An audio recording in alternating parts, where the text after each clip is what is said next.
Mic को पकड़ने का, इंडिया ने आपको अधिकार दिया ये कैमरा पकड़ने का, इंडिया ने अधिकार दिया आपको सवाल, और उसी इंडिया ने अधिकार दिया इंडिया को एकजुट होने का, उसी इंडिया ने अधिकार दिया है इंडिया गठबंधन बनाने का। और जब आप देखिए एनडीए जो है, एनडीए किस हद तक कमजोर पड़ चुका है। उदाहरण के तौर आज नितिन गडकरी आंखें दिखा रहे हैं, चीन को तो लाल आंखें दिखा नहीं पाए नरेंद्र मोदी कभी, लेकिन अब नितिन गडकरी जरूर लाल आंखें उनको दिखा रहे हैं, क्योंकि रिश्ता ना रहा, विश्वास ना रहा। नितिन गडकरी होगा एक विशेष मीटिंग बुलाई जा रही है और उस मीटिंग में क्या होने वाला है किसी को, और ऐसा कहा जा रहा है कि हिंदुस्तान में ये विशेष क्यों डर की मीटिंग है, क्योंकि पटना से लेकर इंडिया की जो रेल चली वो कर्नाटक पहुंची, कर्नाटक के बेंगलोर से जब वो चली तो मुंबई पहुंची, और उसकी रफ्तार पटना से वो बेंगलोर गई तब से कितना वो आतंकित हो रहे हैं, डर रहे हैं। और इसलिए आपको पता होगा कि एक विशेष शस्त्र की मीटिंग बुलाई जा रही है और उस मीटिंग में क्या होने वाला है ये किसी को पता नहीं है। और ऐसा कहा जा रहा है कि हिंदुस्तान में एक ऐसी प्रक्रिया, जिस प्रक्रिया के तहत हिंदुस्तान के पैसे को बचाया जा सके, हिंदुस्तान में चुनाव जो होते हैं वो एक बार में कराए जा सके, हिंदुस्तान का भला हो, ताकि हिंदुस्तान की जनता के जो मुद्दे होते थे, जो अलग अलग तरीके से अलग अलग दिशा में भटक जाते थे, वो सब एक बन गई है, एक देश एक चुनाव। आप सुनो तो सही, एक दिशा में आकर के उन पे फोकस होकर के काम किया जा सके। लेकिन जब देश के हित में काम करने के लिए निर्णय लिए जा रहे हो तो उसमें विपक्ष का होना तो जरूरी होता है, लेकिन सत्ता पक्ष की जो विशेष सत्र की जो मीटिंग है, जो कमेटी बनाई गई है, उसमें विपक्ष का तो दूर दूर तक कोई लेना देना नहीं है। न विपक्ष से चर्चा की गई, न कोई सलाह मशवरा किया गया। तो ऐसी कौन सी मीटिंग, अब समझो, ये विशेष सत्र की मीटिंग नहीं है, ये विशेष डर की मीटिंग है। क्यों डर की मीटिंग है?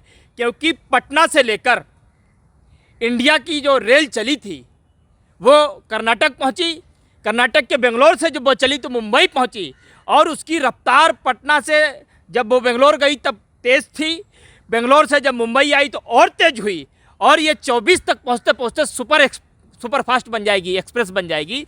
इतना ज़्यादा उनको डर है, इतना ज़्यादा खलबली उनके पूरे खेमे में है कि आनन फानन में आकर के, चूँकि हिंदुस्तान इनकी मंशा को तो बहुत अच्छी तरीके से समझने लग गया था जब ये इंडिया के खिलाफ खड़े हुए थे, जब इन्होंने इंडिया का विरोध किया था। और आज सिर्फ यही लोग इंडिया के खिलाफ नहीं खड़े हैं।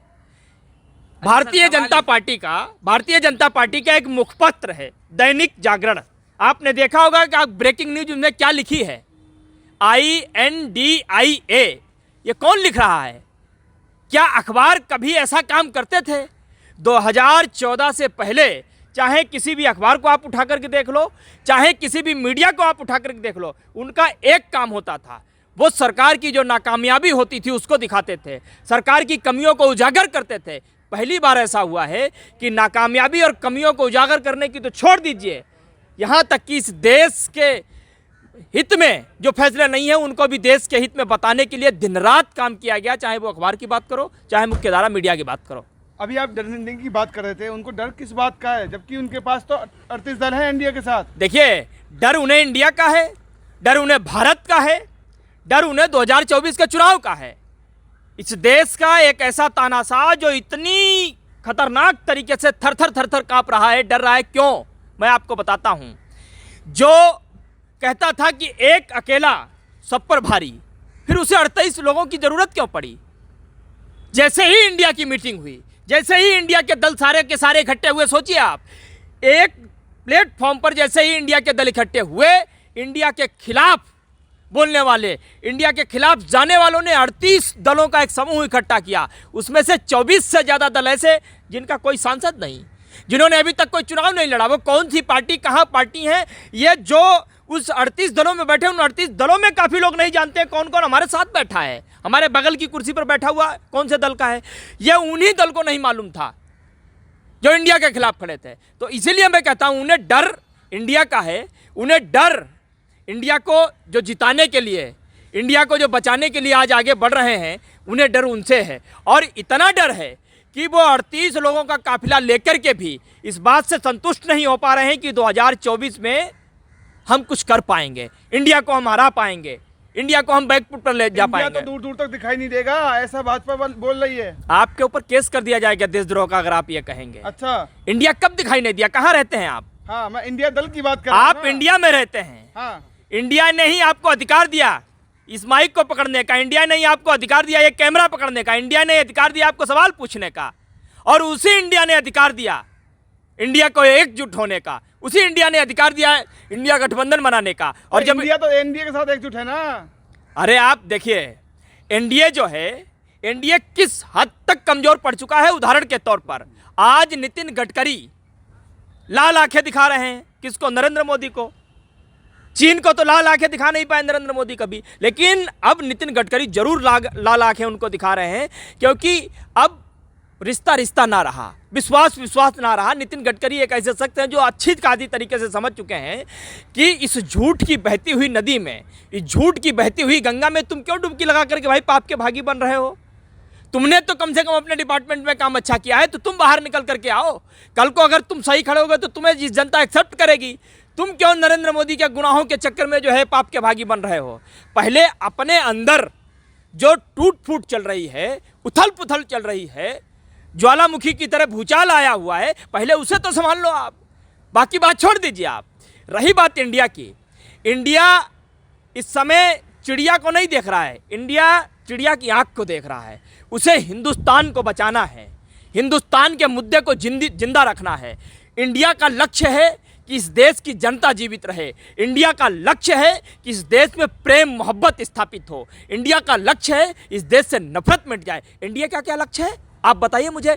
इंडिया का लक्ष्य है इस देश में नफरत ही नफरत हो। इंडिया का लक्ष्य है, इंडिया का लक्ष्य है एक मणिपुर जला बाकी और प्रदेश जलने चाहिए। इंडिया का लक्ष्य है नूह में बात जला, ऐसे और हमें जो है प्रदेश जलाने हैं ताकि मैं सत्ता की रोटियों को सेक पाऊं, ताकि मैं सट्टा के वोट को पा पाऊं। आप याद रखिए, ये लोग जितने भी अपने दल, जितने भी अपने संगठन, जितनी भी अपनी कमेटी, जितनी भी अपनी समितियां कुछ भी करके बना लें, एक ऐसा तानाशाह जो लाशों पर बैठ करके भी वोट मांगने का काम करता है। इस बार आप वोट को छोड़ो, जनता उसको सराह रही है। मैंने नाम तो लिया नहीं किसी का।